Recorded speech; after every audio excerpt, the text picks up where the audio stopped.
The water is crying out for help. The Northern Territory is giving away water for free. Indigenous community members say it's threatening their future, the environment, and destroying sacred sites. These are the views of senior members of 2 communities affected by the former Northern Territory government's water allocation planning. So I fear it'll be devastating. The impact of this whole thing, it'll come crashing down. Water is life. Without it, we'll all perish. Water rights are the new land rights in the Northern Territory. In the remote Central Australian community of Curung, community members have been fighting for their water rights. They describe their fears about the extraction of ancient water from underground aquifers. We used to have water all the way right up to Turnup. We used to drive it through the water a long time ago. And now we're here for a long time. I'm getting old. We need water for our kids, our future. Over the last few years, the former Labor government handed out several water licences to farmers in this region. That includes the biggest groundwater licence in the Northern Territory, which allows Singleton Station to extract 40,000 megalitres annually. Local community members say they weren't made aware of plans for this licence and its potential impacts. We didn't know. They didn't tell us. We were worrying because if they get lots of water in this thing, it'll be really sad for us and all the people here in the community. Would we like to see someone left to come and sit with us? Maybe sometime. I'm talking about people from Darwin. Just come and sit with us. It's frankly quite unbelievable that a jurisdiction like the Northern Territory, with its economic woes and budget challenges, would not be charging for water. It's beyond belief. My experience is that you are told one thing and then what happens behind closed doors is another thing. And consultation with traditional owners and native title holders is definitely being retrofitted to suit government and industry agendas. Giving away such huge water licences really places at risk safe, secure drinking water. The issues Curung face aren't isolated. Over 700 kilometres away in Mataranka, traditional owners have already witnessed changes to their land. The area is known for its crystal clear springs and the iconic Roper River. From when I was little, we used to have a lot of water around, a lot of ducks and everything like that, heaps of goannas. And yeah, they're all starting to disappear now. Our water levels are down low. In recent years, Griffith University scientists started working with local rangers, testing water levels.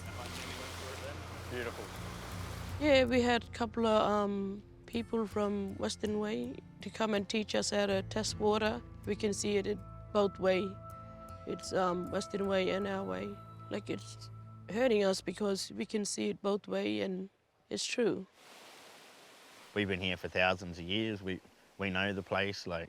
Anything changes, we notice it straight away because we live here.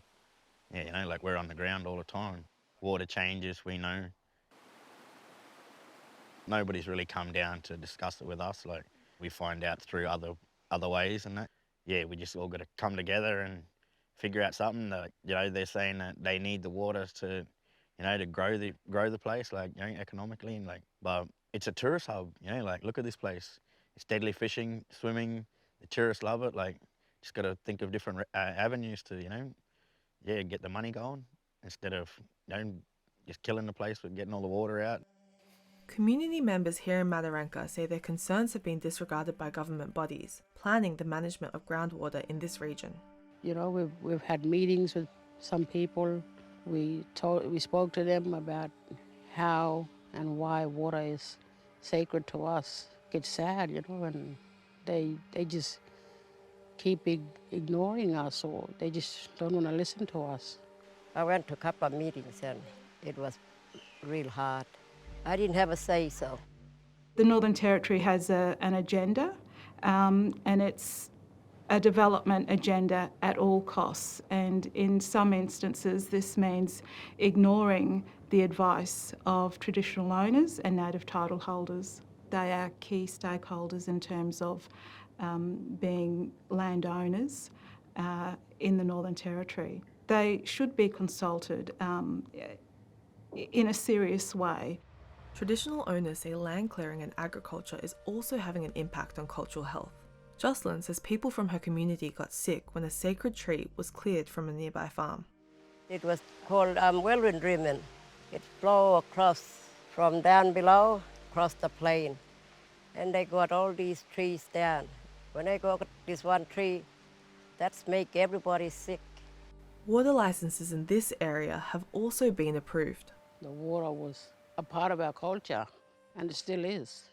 Despite the challenges, community members in both Curung and Mataranka vow to continue to care and fight for their land. Water is life. Without it, we'll all perish. We speak on behalf of the insects and animals too, you know. We all die, even the insects, animals, and the land itself. Got to keep out fight because otherwise we'll end up with saying to the put that many bores, must suck all the water out. There'll be nothing in the base, underground. That's what we want about. I know, I'm sorry. It's been a hard fight for us to be able, to go out, leave my kids behind and fight for something, for their future. My community, So we want to put it out there that the government, please listen to us, They've already taken enough water. We don't want them to take any more.